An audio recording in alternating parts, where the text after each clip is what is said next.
duduk. Oke, kalau boleh tahu tadi kakaknya datang ke sini naik apa? Naik mobil. Oh, naik mobil, diantar. Iya, diantar. Oke. Boleh kenalan dulu sebelumnya, namanya siapa? Nama saya Nurul Iza. Oke. Biasa dipanggil Nurul di sekolah, tapi kalau di rumah kadang dipanggil Iza. Oh, berarti kalau saya boleh manggil apa nih? Nurul mungkin. Nurul, oke. Kak Nurul sekarang sekolah? Iya. Di SMP, SMA? SMA itu Nurul Islah. Oh, SMA itu Nurul Islah. Oke, kelas berapa? Mau naik kelas 3 SMA. Oh, mau naik kelas 3 SMA. Oh, berarti udah mau masuk ke senior ya, senior. Ya. Kakak paling tinggi gitu. Benar. Oke. Tadi udah makan? Udah. Kenyang udah ya. Udah minum? Sudah. Itu duduknya nyaman? Nyaman aja, saya enggak. Nggak usah tegang-tegang apa-apa. Oke. Yang penting di sini kakak santai aja, nggak usah terlalu kaku. Oke, sebelum kita mulai mungkin aku perkenalkan diri dulu ya. Gitu. Perkenalkan, nama saya Sofan Putri Fatihah. Saya di sini sebagai konselor yang akan membantu Kak Nurul menyelesaikan persoalan yang akan Kak Nurul bagikan ke saya gitu. Kak boleh manggil saya kakak atau ibu atau apa, senyamannya Kak Nurul aja. Nah, sebelumnya saya boleh tahu nggak Kak Nurul udah pernah ngelakuin sesi konseling? Sepertinya udah. Oh, udah pernah. Gimana itu? Di SMP dulu. Oh, di SMP. Oh, dulu SMP apa ini? Di BK-nya? Iya, gitu? di BK-nya. Oh, pernah ngelakuin sesi konseling dalam hal apa? Dalam hal mengambil SMA masuk.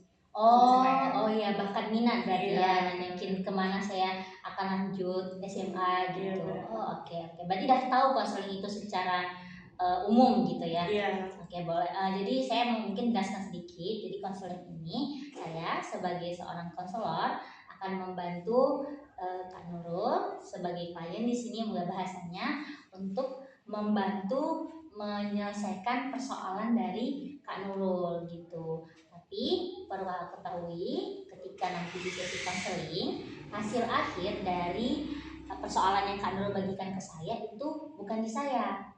Jadi keputusan akhir itu Kak Nurul sendiri yang memutuskan akan bagaimana akhirnya nanti gitu. Jadi kayak Kak Nurul tuh menceritakan ke saya nih, saya bantu solusinya mungkin bisa jadi ini. Tapi akhirnya itu keputusannya ada di Kak Nurul. Ya, saya tidak berhak memutuskan akan kemana akhir dari persoalan Kak Nurul. Tapi saya di sini cuma membantu gitu. Ketika Kak Nurul punya problem atau apa itu bisa minta arahan atau saran, ya didiskusikan benar ke saya gitu kira-kira kalau konseling ini. Nah, terus juga di dalam konseling ini ada beberapa hal yang kami jaga. Salah satunya itu kerahasiaan. Jadi Kak Nurul nggak usah khawatir untuk menceritakan apapun. Kami di sini nggak akan ngebongkar cerita yang akan Kak Nurul sampaikan ke kita, ke saya. Saya akan jaga karena kami di sini ada penjagaan kerahasiaan. Lalu juga ada yang namanya kesukarelaan. Jadi kami harap Kak Nurul bisa menceritakan semuanya itu tidak dengan paksaan. Kami nggak akan maksa Kak Nurul gitu. Jadi ceritakan aja semuanya secara terbuka. Tapi kalau tadi saya bilang ada kesukarelaan, misalnya ada beberapa poin yang Kak Nurul nggak mau ceritakan karena Kak Nurul tidak bersedia. Saya nggak masalah, tapi Kak Nurul perlu ketahui kalau misalnya Kak Nurul tutupi, khawatirnya kita tidak bisa menemukan nih solusi akhir atau solusi-solusi yang akan kita temukan bersama gitu. Jadi lebih baik memang kakak menceritakan semuanya gitu kepada saya. Kira-kira bisa dipahami Kak Nurul? Bisa. Oke. Ada yang bingung nggak kira-kira dari penjelasan saya tadi? Sebenarnya nggak ada. Nggak ada ya? Oke. Kalau misalnya nanti ada yang bingung atau muncul pertanyaan di kepala Kak Nurul, boleh dipertanyakan aja. Oke, jadi kalau saya boleh tahu hari ini Kak Nurul mau membagi cerita apa ke saya? Mungkin cerita tentang kebingungan apakah akan melanjutkan kuliah atau tidak. Oh, oke. Gitu. Jadi kan di sebelum awal SMA gitu kan, SMP kan konseling nih, mau kemana. Kira-kira kalau kamu udah SMA ini cocok nggak dengan jurusan kamu gini. Nah dulu saya tuh punya minat untuk menjadi sebuah pengusaha. Jadi kan otomatis kan harus masuk ke ekonomi dan bisnis. Jurusan ekonomi dan bisnis. Di situ saya mulai kayak gini. Tapi setelah saya masuk SMA di semester awal saya masih mau ambil jurusan ekonomi dan bisnis. Ketika di kelas 2 minat saya mulai berkurang. Nah ketika naik kelas 2-nya memang minat saya nggak ada lagi. Memang kayak ketika belajar segala macam ya udah sekedarnya saja, tidak ada yang mendalami apapun pelajaran sekalipun. Bahkan ketika ditanya jurusan apa, ya saya bilang nggak mau kuliah dulu gitu. Nah setelah saya ngomong kayak gitu, diskusi kayak gitu kan beberapa guru kayak heran, ini kenapa gitu kan, ini kok tiba-tiba seperti ini, karena dulu dia yang duluan mengajukan jurusan apa yang mau diambil gitu. Jadi kan pasti ada suatu alasan gitu. Akhirnya saya dipanggil sama wakaf kejuruan, ngobrol apa permasalahannya, apa ininya, kenapa problemnya segala macam. Akhirnya saya bilang nggak tahu lagi tujuan hidup tuh kemana Bu. Semakin kayak kenal dengan orang gitu kan. Saya kan SMA ini mulai beberapa ikut kegiatan organisasi segala macam.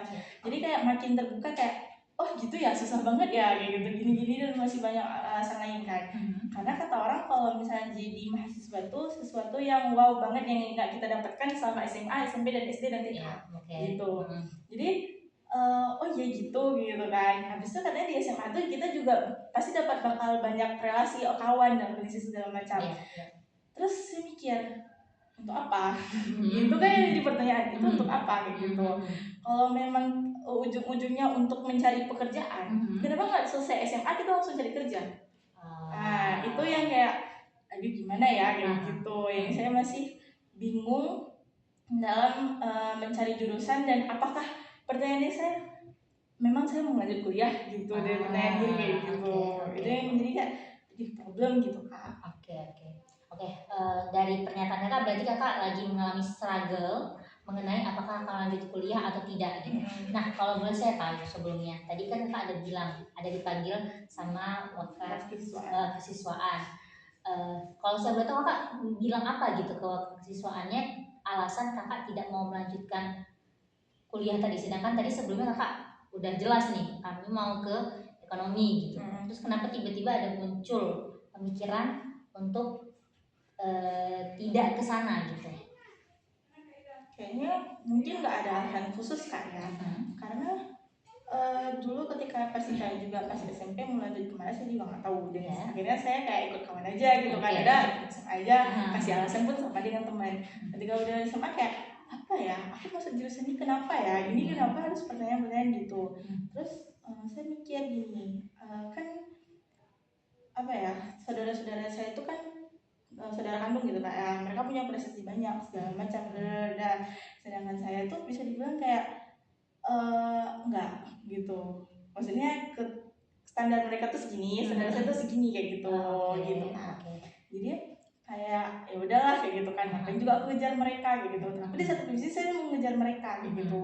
Jadi saya punya target gitu kan Kak, selama SMA tuh saya targetnya tuh selesai 10 juz. Tapi di sini saya ya nggak bisa kayak gini, karena dalam seminggu kami kan harus imbangi itu kan.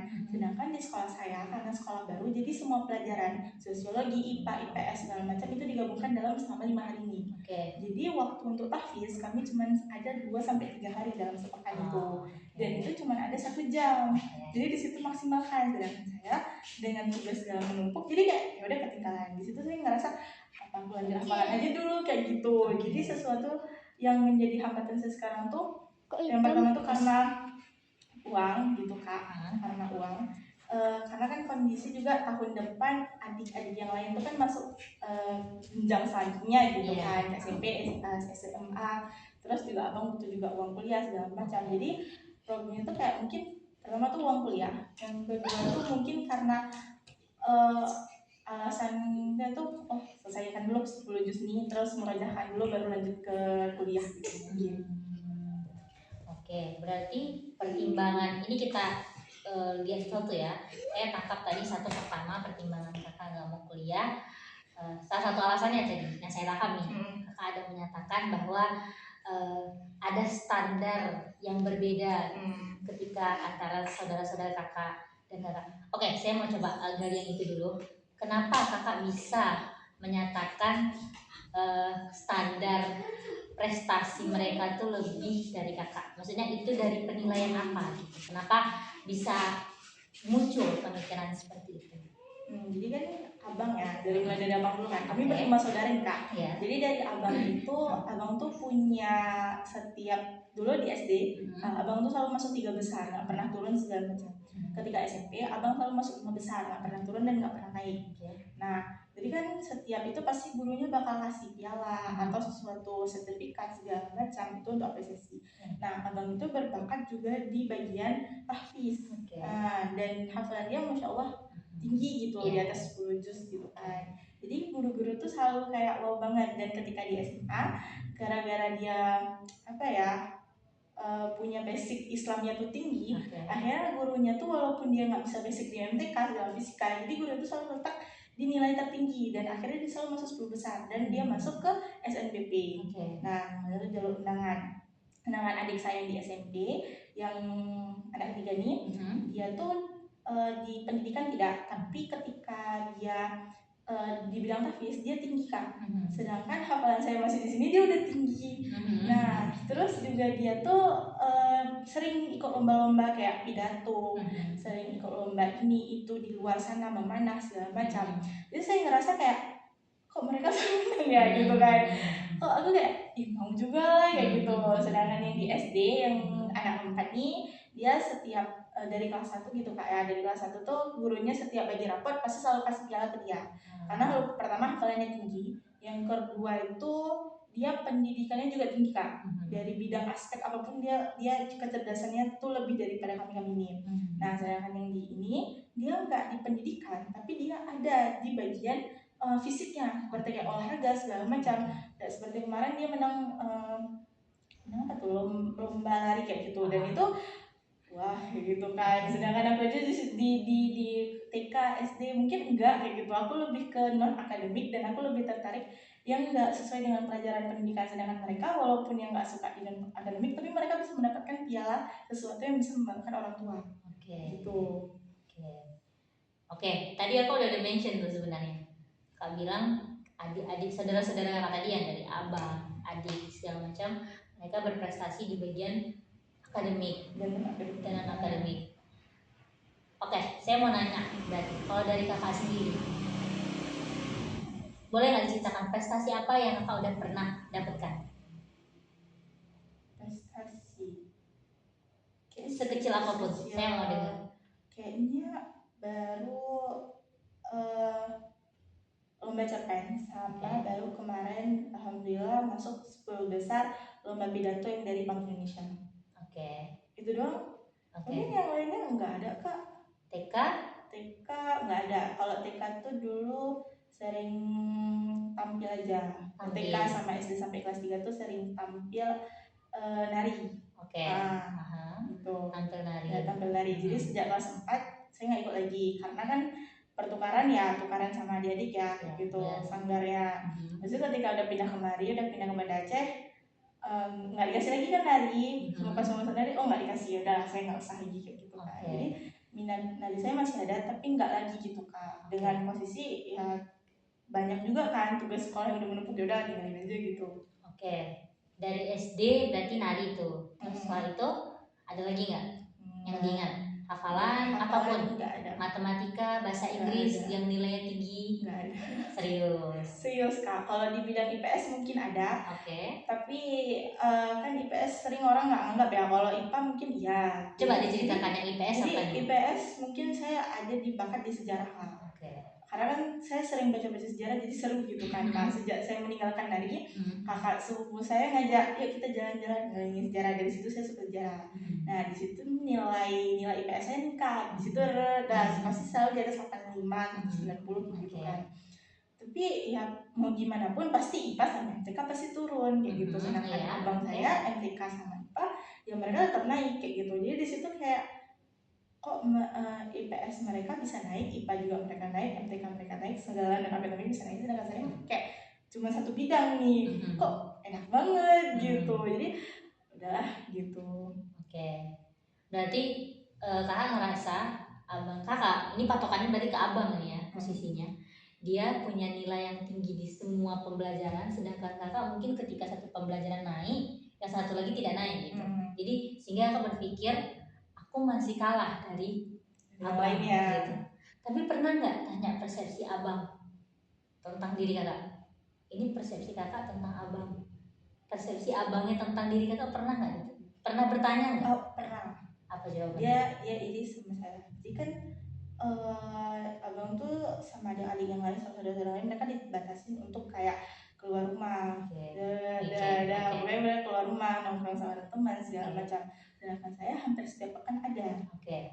Jadi mereka kayak, kok enak banget sih dia dikasih sedangkan aku nggak dikasih, kayak gitu. So kayak ada acara-acara, ada acara ini, udah ikut terus. Sedangkan abang kayak nginap nggak, ini nggak, itu nggak, ini nggak, kayak gitu. Pertanyaannya tuh lebih rinci. Sedangkan saya jelasin, Abi saya ini, oke udah pergi gitu doang. Jadi kayak nggak ada batasan. Dengan mereka dibatasin, cuma dikekang gitu. Jadi kira-kira menurut kakak pandangan saudara kakak ke kakak, mungkin mereka juga menganggap seperti itu, posisi kakak tuh di atas mereka. Jadi terkadang apa yang kita pikirkan sama apa yang orang lain pikirkan tuh bisa berbeda. Tapi menurut kakak nih, apakah boleh kita menilai diri kita buruk, sedangkan orang lain nggak boleh kita nilai buruk? Ngerti nggak maksud saya? Ngerti. Kakak bisa nggak menilai misalnya teman kakak yang baik banget dengan penilaian yang buruk, sedangkan kakak menilai diri kakak sendiri buruk gitu? Sebenarnya boleh-boleh aja. Oke. Boleh-boleh aja, tapi ya kita harus ada batasan juga. Jangan sampai kita menilai diri kita tuh sesuatu yang kayak jahat kali kamu, padahal enggak. Kita harus pasti ada menilai, aku masih bisa lakuin ini, kayak gitu kan. Berarti masih ada batasan gitu ya. Berarti dari sisi saudara tadi, masalah perkuliahan, kita balik lagi ke perkuliahan tadi kan. Yang saudara berarti aman ya. Sebenarnya maksud kakak menilai diri kakak, menilai kakak itu di bawah saudara-saudara kakak hanya karena dari persepsi kakak sendiri. Kakak belum melihat dari persepsi saudara-saudara kakak yang lain. Karena setiap anak itu pasti punya bakat yang berbeda. Kita nggak bisa sama, ya kan? Sama kayak tadi adik kakak yang paling kecil, dia bakat di fisik, tapi mungkin yang lain dia masih lemah. Jadi kita nggak bisa semua hal bisa kita kuasai gitu. Contohnya tadi kayak abang, mungkin dia semuanya dia oke, pembelajaran nilai dia bagus, hafalan dia bagus, tapi ketika dia keluar, mungkin dia lebih tidak dipercayai oleh orang tua kakak dibandingkan kakak yang keluar. Ya walaupun mungkin ada batasan-batasan tertentu pastinya ya, tapi pasti itu ada penilaian dari orang tua tersendiri gitu. Kenapa akhirnya mengizinkan dan tidak mengizinkan, dan akhirnya ternyata yang kakak sadari bukan hanya kakak yang merasa di bawah mereka juga mungkin merasa di bawah kakak gitu. Posisi pertama tadi keluarga. Yang kedua, saya tadi ada mention sedikit, kakak ada bilang karena kakak memikirkan perkuliahan ini tuh melalui juga seperti abang mau masuk kuliah, tadi si adik mau masuk SMA, si adik ini mau masuk SMP, ini masuk SD. Kenapa bisa kakak terpikir seperti itu? Karena kan maksudnya posisinya ya kakak sebagai anak gitu. Karena ya kita mikir juga kan, sedangkan yang mulai SMP ini dia minta masuk pesantren. Nah pesantren yang dia minta tuh sebulan tuh mau biaya tuh sekitar 1.500.000, 1.700.000. Nah yang mereka si kawan dia mau mulai SMA gitu juga, dia mau ambil kayak apa ya, masuknya tuh nggak main-main. Nah sedangkan abang masuk kuliah nih kan, kuliah pasti ya paling enggak, apalagi orang tua CPNS ya paling enggak 4 juta, 6 juta, 5 juta gitu kan. Jadi kayak mikir kalau masuk kuliah lagi pasti berat gitu kan. Jadi mungkin kayaknya harus cari alasan nih, kayak apa kayak gitu. Misal kayak hafalan aku nggak cukup nih, bisa nih kayak gitu kan. Target aku selesai SMA harus 10 juz, kalau nggak boleh kuliah. Bisa tuh jadi alasannya gitu. Jadi mungkin kan sedangkan adik-adik gitu ya sama abang tuh mereka merajanya tuh kuat. So udah hafal 1 juz, mereka bakal belajar 1 juz baru lanjut. Sedangkan saya udah lanjutin aja. Yang belakang ya sudah gitu. Tapi nanti aja kalau udah memang udah target saya segini, baru saya belajar yang lalu. Gitu. Berarti karena tadi berpikir menjadikan alasan ya. Iya. Tapi orang tua kamu mengizinkan nggak dengan pemikiran seperti itu? Enggak. Tidak. Ya, tidak. Tahu nggak alasan kenapa orang tua mengizinkan seperti itu? Karena dibilang gini, rezeki anak itu kan tanggung jawab orang tua. Jadi apapun anak yang mau ya kita harus sanggupi gitu kan. Itu karena tanggung jawab kita. Anak mau, apalagi ini pendidikan. Pendidikan itu sesuatu yang penting gitu. Jadi yang ada alasan kita tidak memperbolehkan, tidak membatasi gitu. Apalagi di zaman sekarang, kalau nggak S1 susah kan cari kerja gitu. Jadi dari jawaban orang tua tadi tidak ada pemikiran kakak akhirnya tetap mau melanjutkan kuliah. Maksudnya karena menurut saya ya kakak memikirkan keuangan orang tua mungkin. Kalau tipe orang yang care, kakak peduli sama orang tua. Saya melihat dari pembicaraan kita tadi ada beberapa menit, kayaknya kakak tipe orang yang lebih memikirkan orang lain ketimbang diri kakak sendiri. Terus kalau misalnya kalau memikirkan orang lain, siapa yang akan memikirkan kakak? Dia sendiri. Coba lagi gitu kan. Itu. Tapi kakak mau memikirkan diri sendiri, pemikiran kakak lebih ke orang lain. Gitu. Oke, yang posisi kedua tadi itu. Yang ketiga tadi, ada saya nggak lupa nih. Yang ketiga tadi apa ya? Bagian yang ketiga, pertama tadi di keluarga, di keuangan. Ya satu lagi hafalan. Hafalan yang membuat kakak menjadi salah satu alasan. Kayak saya kalau nggak selesai 10 juz, saya nggak akan lanjut kuliah. Kenapa? Saya mau tahu kenapa. Karena gini, kan dari keluarga ayah memang nggak dikejar dalam bidang Islam gitu kan, bilang bidang keagamaan. Tapi mereka ditekan di dalam bidang akademik. Jadi prestasi mereka tinggi semua. Sedangkan di bidang keluarga ibu gitu kan, mereka di Islamnya itu mereka kuat. Kalau mereka nggak dihafalin berarti di dalam fikih segala macam itu mereka kuat. Sedangkan saya kayak mikir ini harus salah satu harus aku akui kayak gitu, harus kayak aku sedangkan kalau misalnya itu jumpa keluarga gitu kan, kalau keluarga dari ibu pasti ditanya kayak gini, lagi kalau libur sekolah kan hafalannya udah berapa, hafalannya udah berapa, bukan rankingnya di berapa. Sedangkan kalau di keluarga pasti ketemunya tuh kayak udah ranking berapa, ada apa aja dapat prestasi segala macam gitu kan. Jadi kayak sedangkan kayak pasti dia bilang kayak prestasi aku di gini-gini, sedangkan saya kayak aku gini-gini aja. Jadi mau apa lagi mau gue banggain kayak gitu. Oke. Berarti posisinya kalau di sana yang paling dibanggakan tuh hafalannya. Selain itu mungkin akademik gitu. Akademik sama pencapaian yang di dalam keluarga tuh nggak pernah terjadi tapi harus terjadi kayak gitu. Contohnya itu misal di dalam keluarga tuh nggak ada yang jadi pengusaha, dia jadi pengusaha besar, itu mungkin yang dibanggain gitu. Suatu hal yang baru, yang muncul. Oke. Tapi dari kakak sendiri tadi kan kakak ada beberapa prestasi itu, menari sebelumnya. Juga mungkin kakak sosialnya kuat karena itu tadi saya mention orang tua yang izinin kakak keluar karena kakak punya sosial yang kuat. Itu bukan jadi hal yang baru kan di sana di keluarga ayah tadi. Pembahasan tentang bagaimana kakak berteman, bagaimana kakak berinteraksi dengan organisasi itu. Kayaknya mereka nggak tertarik itu, tapi mereka lebih tertarik kayak akademiknya gimana, apalagi kayak kemarin pas telepon ya gitu ya sama orang di Padang gitu, terus ditanya kakak mau kuliah di mana, abang kan masuk kayak sama kayak Adia gitu, sedangkan kakak masuk mana, belum tahu tan kayak gitu kan, tante gitu kan, kamu belum tahu, itu dideketin tuh kak, apalagi kan keluarga ibu, kamu nggak kuliah, kamu jadi apa kamu gitu kan, tapi kan anakmu gini-gini dulu, mau ada kejar target hafalan dulu, terus mau kayak siapin mental dulu kayak gitu kan. Apalagi di SMA kami itu enggak, karena sekolah baru kak ya, jadi apa beres sendiri, kita rekout segala macam, ini habis itu segala macam gitu kan. Sedangkan ya kita kan nggak bisa maksa orang gitu ya mau jadi apa. Sedangkan saya kayak habis lulus SMA. Jadi pada tadi kakak ada dengar dari poin ketiganya, kakak memutuskan untuk membuat seperti aturan untuk diri kakak sendiri. Kalau misalnya kakak selesai 10 juz di sekolah kan nggak akan lanjut kuliah. Kalau boleh tahu tuh kenapa gitu? Karena minder sih sebenarnya kakak gitu kan. Karena di awal pertama tuh dia tuh kuat di murojaahnya gitu, dan hafalannya juga tinggi gitu kan. Sedangkan ada SMP, SD gitu kan. Mereka alhamdulillah, kecuali yang paling kecil gitu kan, karena dia kan belum hafalan gitu kan. Mereka tuh cepet kak kayak gitu hafalannya, masya Allah kayak gitulah kan. Karena abang kan dulu kan dia pas di SD gitu kan, abang tuh ada setahun itu dimasukkan ke ruang intensif untuk habis setahun lah gitu. Jadi disitulah dia mulai menikah hafalan. Sedangkan Nurul tuh dulu karena dari dulu nggak mau, dari dulu nggak mau ya maksudnya sama bang nggak mau gitu kan, mau ya dari kemudian gitu kan, sama masih bisa dari gitu sama Abi gitu kan.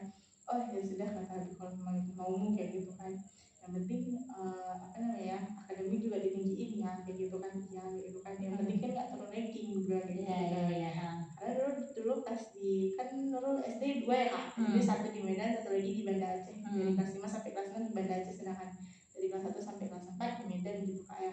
Jadi di Medan tuh Nurul bersaing sama temen, karena di sekolah Nurul tuh sekolahnya tuh khusus untuk saintek. Jadi kami udah kayak pelajaran SMP itu udah kami kuasai di SD, kayak eksperimen karena lebih kayak eksperimen. Nurul pernah dibawa untuk apa namanya, apa sih namanya, pokoknya satu universitas Muhammadiyah kalau salah, Universitas Muhammadiyah. Di situ dia punya astronominya, punya ini yang punya itunya. Jadi setiap hilal Ramadan, di situ dilihat biasanya pemerintah ke situ, di situ dulu dibawa ke situ, kami eksperimen segala macam tentang situ lebih sering gitu kan. Jadi di situ ditekankan kami saintek segala macam. Jadi ketika di sini di itu kan kami bersaing tuh banyak dengan orang-orang yang ya Allah masya Allah kak, memang pemikiran mereka kayak gitu kan. Maka salah satu temen Nurul ini udah SMK astronomi di luar, di luar negeri, masya Allah kalian makan. Dan Nurul selalu masuk pasti 15 besar, pasti kayak Nurul kalau nggak 11 10 11 10 11 10 10 pas masuk ke Banda kayak ke pelajaran kelas 5 itu kayak pelajaran kelas 2. Jadi dari situ Nurul kayak merasa kayak apa nih kayak gitu. Jadi belajar dari situ kan Nurul merasa belajar gitu kan, dan kayak udahlah fokus ke tahfiz aja, karena kan pas sampai sini kan Nurul ke bidang tahfiz ya gitu. Sedangkan temen adik Nurul mereka udah tahfiznya tuh udah tinggi kan, udah tinggi banget kayak gitu. Jadi kan Nurul kayak aku baru sini tuh baru terkejut loh kayak gitu, karena dulu nggak ambil intensif dulu di Medan gitu. Kalau abang kan dari dulu memang dipaksa sama harus satu halaman sehari, sedangkan dulu di Medan satu baris aja udah cukup gitu. Jadi sampai di sini 7 baris, gimana cara hafalnya 7 baris, gimana aduh ini gimana. Karena paling dulu paling cepat itu kan, karena dulu kan sehari pasti ada aja tahfiz gitu kan, tapi sehari satu kayak gitu. Di dalam waktu 6 hari ya, kalau dulu di SD Telkom itu kan 6 hari, 6 hari itu ada tahfiznya, tapi di 6 hari itu habis dulu karena intensif, dan kami kan intensif Inggris itu kan banyak kak, itu kan sisa berenam nih, di sisa berenam nih kami cuma kayak lebih tajwid, tajwid tentang sirah Nabawiyah. Jadi di situ juga dulu suka sejarah sirah, gara-gara di situ difokusin di situnya. Nah jadi pas sampai sini kayak terkejut kayak gitu, sedangkan ada Nur udah terbiasa dan mereka kejar-kejar terus kayak gitu. Kayak ada Nur di SMP tuh dia udah juz 6, sedangkan Nurul masih posisi di juz 4. Yang SD ini dia lagi kejar di juz 4, Nurul masih di juz 4 sekarang. Abang udah di juz 11 dan juz 13, 14, jadi dia kayak mikirin kok gini sih kayak gitu kan, kok gini kok kayak gitu ya kayak gitu kan, nggak ini gimana kayak gitu kan, kok orangnya bisa kayak gitu. Dan mereka perajaannya tuh kuat kan, kayak tadi si Muspirah gitu kan, dia setiap malam belajar semua. Mereka malam bukan baca, bukan tilawah, tapi mereka belajar. Sedangkan Nurul cuma tilawah, dan tilawahnya itu penting dengerin mereka. Kayak kalau nggak mau tilawah udahlah dengar murotal mereka aja gitu. Jadi kayak gimana ini nggak bisa gini kayak gitu. Jadi kayak udah minimal aku 10 juz di situ pun 10 juz tuh harus kutargetkan selesai kayak gitu, mentas kayak gitu, dan di luar kepala 10 juz tuh minimal kali gitu. Jadi kayak udah, karena abang kan SMP kan alhamdulillah dapat 7 juz ya kak ya. Jadi di SMA nya dia alhamdulillah udah 10 juz gitu. Abi juga katanya kalau bisa sebelum kuliah udah selesai 10 juz. Dari sisi orang tua juga ditekan, tapi nggak ditekan lagi. Dari sisi Nurul juga kayak dari muda gitu. Dari orang tua berarti ada tersirat ya, meminta kalau bisa tamatnya 10 gitu, sebelum kuliah kayak gitu kan. Karena kan itu bekal juga gitu ya kak. Apalagi sekarang ada jalur-jalur tahfiz kan kuliah, dan itu dapat golden ticket lagi bahkan. Gitu. Benar-benar.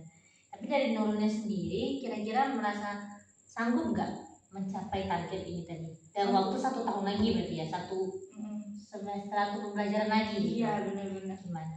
Enggak sih Kak, kayaknya enggak, karena kan posisi Nurul di luar ada beberapa ikut kegiatan organisasi, sedangkan di dalam sekolah Nurul juga menjabat sebagai ketua OSIS. Nah karena kami baru ya gitu ya Kak, sekolah baru, jadi kayak pas dibentuknya OSIS itu kan guru main nunjuk gitu ya. Karena ditengoknya Nurul sering izin sekolah dengan alasan organisasi, ditarik ya Nurul jadi ketua OSIS. Di situ Nurul kayak pokoknya semua langsung diserahkan, nggak ada aba-aba, langsung majep. Sedangkan kawan-kawan Nurul ini nggak ngerti apa itu organisasi, gimana cara kerja organisasi itu tidak paham. Jadi ngerasa dibabukan di sekolah tersebut, sedangkan tidak, ini namanya mengerti manajemen waktu, organisasi segala macam.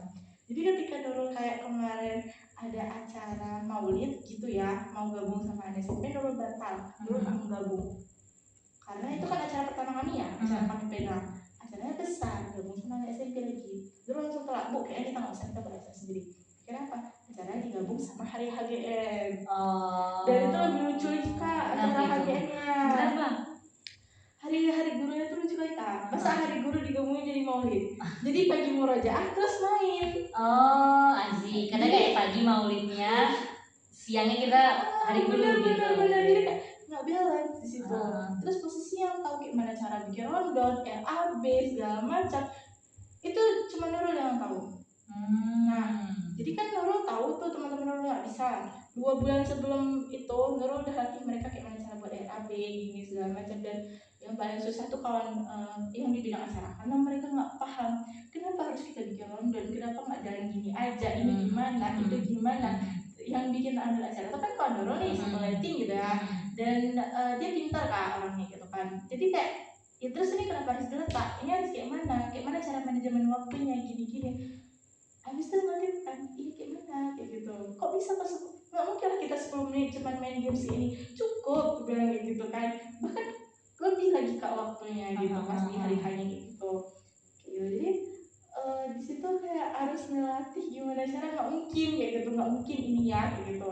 Apalagi acara-acara sekolah tuh biasa kayak di sekolah tuh kan sekolah tuh kan kadang diundang tuh sama yang lain, pasti nanti Nurul diutus, kayak kemarin ada workshop di BI Nurul ikut, ada workshop di Farhan itu Nurul ikut juga, ada ini ada itu ada ini, Nurul kamu jadi ini ya, Nurul jadi ini ya, ini Nurul ini ya. Nah di situ juga kayak nggak bisa, karena aku selalu pagi diambil, sedangkan pagi di hari itu Nurul harus taruh grafis, kayak gitu. Apalagi kan sekolah tuh menekanin siswanya tuh harus ada nggak PR gitu, tapi dengan notabene Nurul harus minta PR. Dari Nurulnya harus minta PR, karena Nurul tuh tipe orang yang kalau nggak ada PR nggak belajar. Kalau nggak ada itu nggak belajar gitu. Jadi Nurul kemarin langsung terdepannya sama kesukaan, udah untuk kamu dikhususin. Jadi setiap hari tuh kayak aduh ini gimana PR ini gimana tapi kadang guru-guru tuh nggak apa-apa, kamu kan minta PR sendiri, nggak apa-apa kapan ngumpul ya. Jadi nanti kan kadang 3-4 tugas saya kerjain, udah kata ibu kan nggak apa-apa gitu. Tapi tadi sebenarnya kakak Nurul yang minta tugas terus nggak dikerjain sih, tapi kayak udah nggak apa-apa lah gitu. Oke aja gitu kan. Jadi situ kayak Nurul kayak bisa setahun lagi nggak bisa, karena pasti sih Nurul masih ada 3-4 juz lagi untuk ngedeketin 10 juz itu.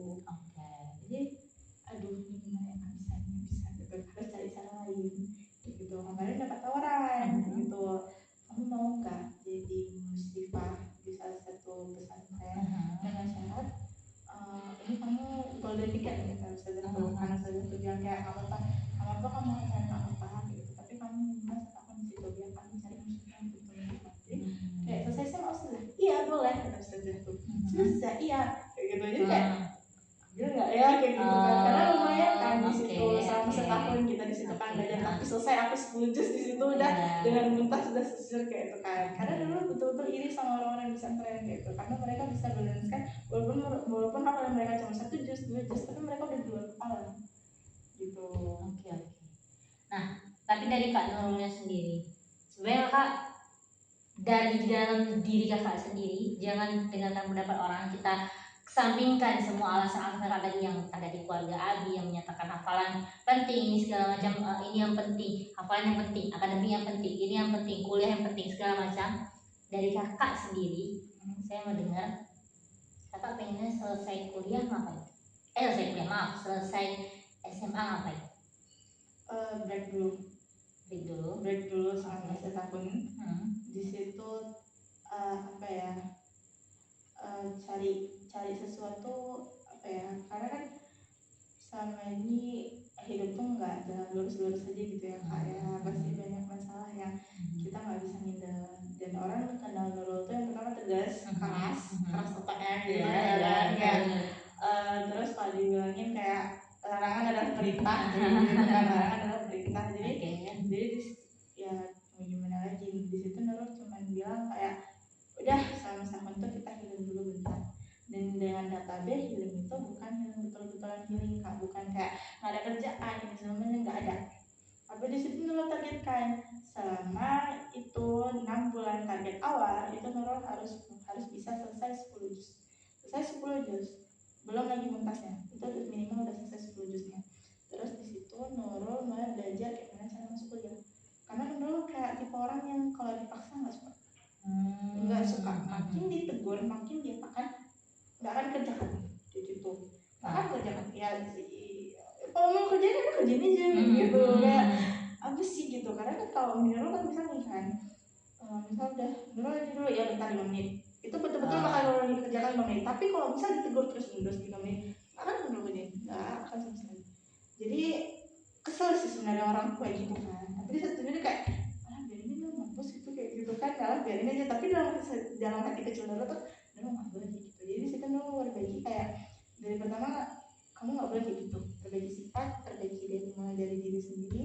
Terus karena kan mental mahasiswa itu harus kuat gitu ya Kak ya, nggak bisa main-main gitu ya. Kalau apalagi zaman sekarang kayak tuh kawannya gini, tipe orangnya gini, dosennya gitu, dan macam segala macam permasalahan.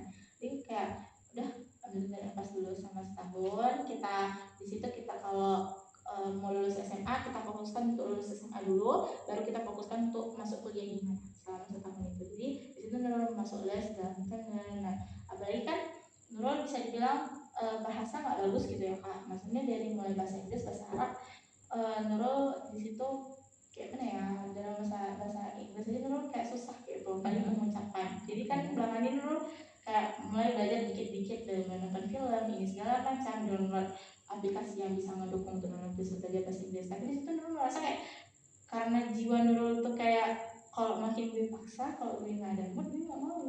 Harusnya kan nggak boleh gitu kan ya, nggak boleh gitu ya. Jadi di situ Nurul kayak nggak bisa kayak gini, kayak aku harus betul-betul fokus dulu ke sekolah, lulus dulu dari SMA, baru aku lanjut untuk gimana cara tuh kuliah. Karena susah Kak, Nurul kayak susah. Yang Nurul itu kayak keren, apalagi temen Nurul yang dia 24/7 itu sama buku.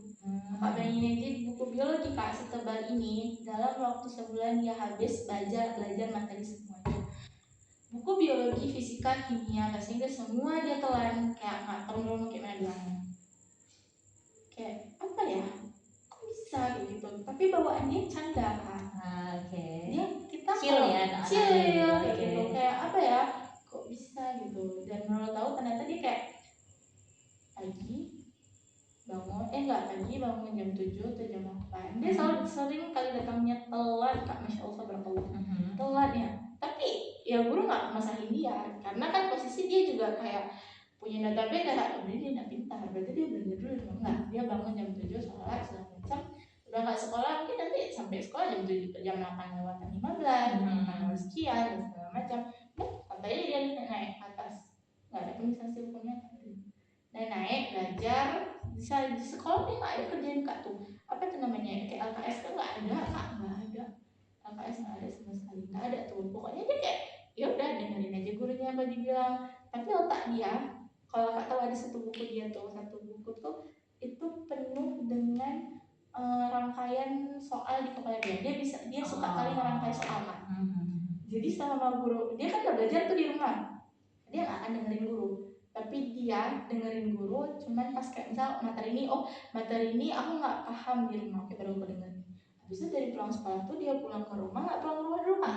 Dia pergi dulu dia pergi dulu ke mana, kalau nggak salah ikut sama mamanya dulu ke kantor, nanti jam 6 baru pulang mandi segala macam, terus pergi lagi nanti di les. Jadinya sampai jam 10, dari jam 10 sampai jam 1 dia belajar sampai di rumah belajar. Kan pulang di rumah jam 10 Kak.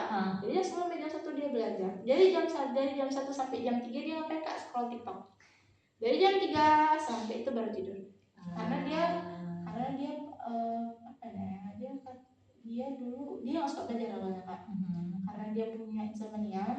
Makanya dia bilang, coba aku belajar. Dari situ Pak dia belajar Kak.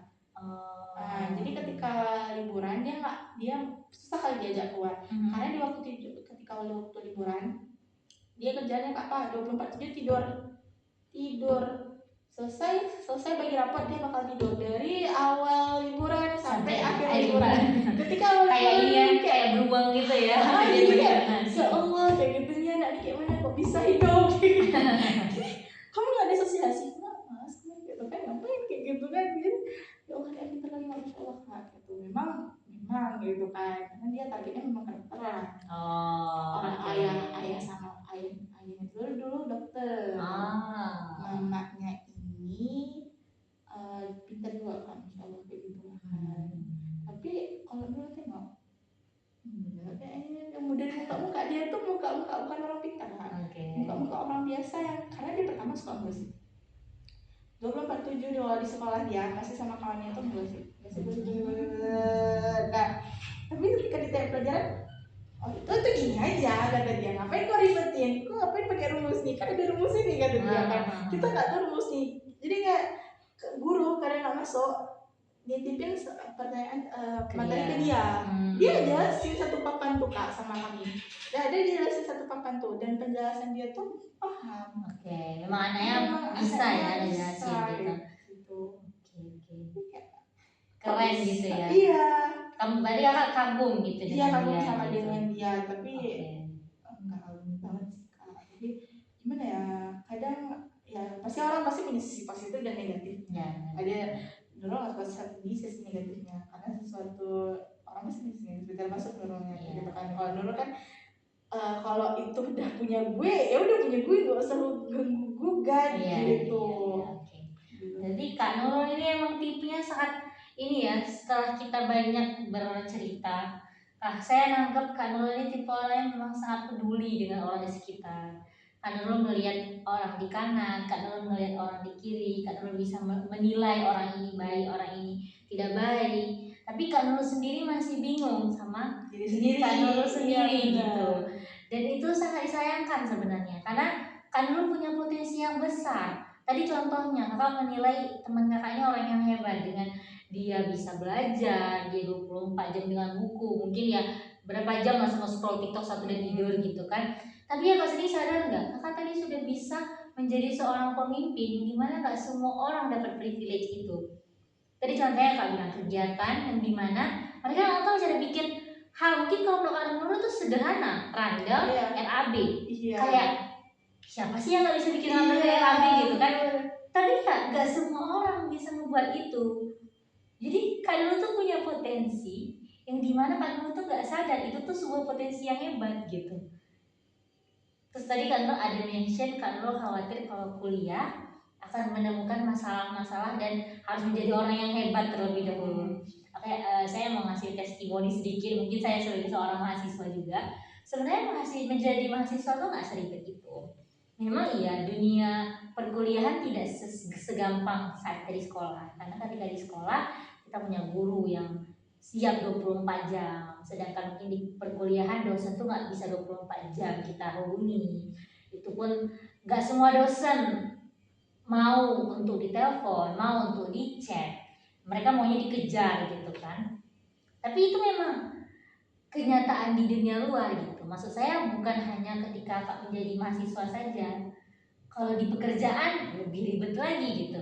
Tadi ya Kak sebenarnya ada juga mention kalau Kak bilang untuk apa kita kuliah? Oke, kalau kita kuliah privilege-nya untuk dapat kerja gitu. Nah, sedangkan kalau kita dapat kerja kan kita dapat uang. Kerja itu juga nggak segampang yang Kakak bayangkan gitu. Kita ketika mau masuk dunia kerja memang kuliah nggak sepenuhnya memenuhi pekerjaan kita, tapi ketika di kuliah kita dapat beberapa pengalaman experience yang dulu di sekolah kita nggak dapatkan. Contohnya bagaimana cara kita berinteraksi dengan dosen, bagaimana kita berteman dengan orang-orang di sekitar. Karena kalau kuliah itu kita nggak kayak di sekolah, karena kayak kalau sekolah ya kita sekolah pagi sampai sore, oke selesai gitu. Kuliah nggak gitu, kuliah kita yang atur jadwalnya. Kamu mau masuk hari Senin masuk, Selasa misalnya nggak masuk, Rabu kamu masuk gitu. Nah, jadi temennya tuh nggak akan sama gitu. Memang kalau dari testimoni saya sebagai mahasiswa, dapat teman ketika di kuliah tuh lebih sulit dibandingkan dapat teman ketika di sekolah. Itu memang sangat fakta gitu. Tapi bukan berarti kita nggak bisa dapat teman sama sekali gitu. Bahkan ketika di kuliah itu bisa menjadi penyaringan yang bagus. Gak semua orang bisa kita temankan gitu. Gak semua orang visi misinya sama dengan kita. Terus apa hubungannya dengan dosen tadi? Nah, dosen tadi bisa menjadi pengalaman kita ketika kita bekerja, kita punya atasan. Nggak semua atasan itu bisa kita dapat privilege suatu waktu ditelepon, suatu waktu di chat, suatu waktu dikritik. Nggak semua orang bisa kayak gitu. Jadi dapat pengalamannya. Sedangkan Kak Nurul sendiri tadi sebenarnya udah dapat potensinya tuh di situ. Menjadi pemimpin, bisa manajemen orang-orang, bisa membuat teman-teman itu membuat rundown dalam mungkin sehari 2 hari selesai, padahal dia nggak pernah bikin rundown. Itu tuh udah suatu hal yang sangat baik menurut saya untuk seukuran anak SMA gitu. Mungkin ada mahasiswa aja sekarang ada yang nggak tahu rundown itu apa. Ada. Bukan hanya anak SMA, bahkan seusia mungkin bapak-bapak dan ibu-ibu yang sudah seumur 30 ada yang tahu rundown itu apa. Mereka sama ini kegiatan, ya udah kita buat kegiatan, kita jalan, selesai gitu. Nggak ada yang harus dibikin sebelum kegiatan. Jadi itu tuh udah sangat privilege untuk kakak sendiri gitu. Tapi saya nggak akan maksa kakaknya mau mau melanjutkan, mau tidak melanjutkan kuliah ataupun mau tidak melanjutkan kuliah, karena itu ya hak masing-masing gitu. Kita nggak mesti teman-teman yang kuliah itu akan dapat kerja, tidak mesti juga teman-teman yang tidak kuliah tidak akan dapat kerja gitu. Dari pandangan kakak sendiri kira-kira setelah kakak mendengar apa yang saya bilang, gimana menurut kakak? Dari saya gimana potensi kakak ada segala macam. Sebenarnya kayak kita buka dulu kayak gitu kan. Karena kan kayak saya juga punya beberapa teman mahasiswa gitu kan. Pasti kayak saya juga kadang dengar cerita mereka yang kayak harus kejar dosen ini, harus ini, harus itu, harus ini kayak gitu. Jadi kayak nggak dulu deh kayak gitu kan. Karena sebenarnya bukan permasalahan kayak kakak bilang tadi, ya kita juga temennya tuh pasti beda-beda setiap waktunya segala macam di kuliah tuh gitu kan. Bisa juga kadang kita ketemunya malam gitu segala macam, kadang harus kakak yang ini, harus tiba-tiba harus ngerjain di tengah-tengah malam segala macam kayak gitu kan. Jadi menurut saya bukan itu permasalahannya Kak, karena kan di masa-masa lalu gitu itu punya persoalan tentang pertemanan, punya persoalan tentang orang segala macam, itu kayak menang saya buruk dan saya menang mereka buruk. Nah ketika SMP di situ saya kayak belajar gimana cara kayak kok aku dulu tuh gini ya, kok aku gini ya kayak gitu kan. Karena kalau kakak boleh tahu gitu kan, kalau saya tuh kayak tipe orang yang kayak cepat gitu kalau dulu kan. Misalnya kayak ada teman saya gitu kan, aku suka sama dia, dari mana lo sukanya gitu kan, kayak gitu kan dari ini lo tau nggak, nyadar nggak kalau dia tuh nggak suka sama lo gini lo bilang langsung kenapa dia nggak suka sama lo, coba lo tengok cara ngomong dia, cara ini dia, cara itu dia sakit hati. Seharusnya kan kayak kita sebagai teman kayak support gitu ya. Abis itu kayak kemarin ada teman saya juga itu saya cekcok gitu kan sama teman-teman saya, sampai saya dipanggil sama wali kelas gitu ya Kak ya. Jadi kayak saya saat itu orang tua dia lagi sakit, lagi lagi sakit, posisinya lagi sakit segala macam baru apa. Nah jadi kan kita sebagai seorang yang saya ceplos gitu ya, misalnya kayak dia nggak enak nih hatinya, oh berarti mamanya udah lagi ada sesuatu gitu kan, atau lagi nggak baik-baik aja. Dia bilang kayak gitu di depan saya. Di depan saya kami lagi kerjain kerja kelompok. Terus dia bilang kayak gitu, terus saya langsung bilang kayak gitu kan, ya udah berarti mamamu lagi kritis. Saya bilang kayak gitu sambil dia tegas. Kawan saya nangis di situ, kawan saya yang lain kayak kok bodoh kali kayak gitu, jahat kali kamu kayak gitu kan, jadi teman kenapa sih kayak gitu, seharusnya nggak boleh kayak gitu kan. Terus kayak ya gue cuma bilang ngapain lagi bilang terus saya kayak gitu kan gitu. Jadi orang juga sering salah paham sama saya kayak gitu, karena saya yang saya tengok gitu ya, misalnya saya jelasin sesuatu harus ulang 2 kali kayak gitu. Jadi kalau saya bilang tuh kan karena kebawa ya, karena logat Medan gitu ya Pak ya, karena kalau itulah, jadi kan kalau saya ngejelasin sesuatu gitu Pak ya, harus ulang 2 kali gitu kan. Jadi public speaking ya, cara ngomong saya juga kayak masih amburadul gitu. Di situ sih mau saya perbaiki dulu sebelum masuk memang ke dunia perkuliahan, karena menurut saya dunia perkuliahan itu kan wow banget ya Kak, ada beberapa. Jadi saya nggak mau kayak di SMA kali ini. Di SMA kali ini saya banyak banget kesempatan yang saya lewatkan gitu. Kayak yang seharusnya saya bisa ngejar kayak gini karena masalah masuk sekolah, memang dari awal memang pilihan saya salah. Jadi ya semua terlewat sudah. Jadi ketika di kuliah nanti saya nggak mau semuanya terlewat, walaupun saya salah pilih fakultas, jurusan segala macam, tapi semua momen yang seharusnya aku kepingin mau di mahasiswa itu jangan sampai kelewat. Jadi aku persiapan memang harus matang gitu. Oke, makasih ya Nurul. Jadi kalau menurut saya sebagai konselor, itu saya ngasih saran sedikit ke Kak Nurul. Kita memang kalau jadi mahasiswa tuh gak perlu nunggu sempurna, karena memang ketika kita jadi mahasiswa kita baru masuk ke dunia yang akan membentuk kita ke depannya seperti apa gitu. Karena memang ya saya sendiri ketika masuk kuliah nggak sebagus ini juga ketika berbicara sama orang, bahkan masih kadang-kadang ada takut gitu. Tapi dengan semakin berkembangnya di kampus, semakin banyaknya presentasi dan segala macam, itu membentuk kita juga sebagai manusia gitu sebenarnya. Jadi ketika Kak Nurul mengharapkan kesempurnaan sebelum masuk kuliah, menurut saya itu jadi hal yang menghambat tahapnya gitu. Kira-kira sepanjang pembicaraan kita nih udah ada pencerahan nggak dari Kak Nurul sendiri? Ada sedikit gitu kan. Insya Allah bisa ya. Oke, nggak usah tunda dulu gitu kan, bisa menjadi sebuah motivasi gitu kan. Oke, berarti Kak Nurul sudah mulai inilah ya, ada yang terbesit, ada yang terpikirkan akan seperti apa ke depannya gitu.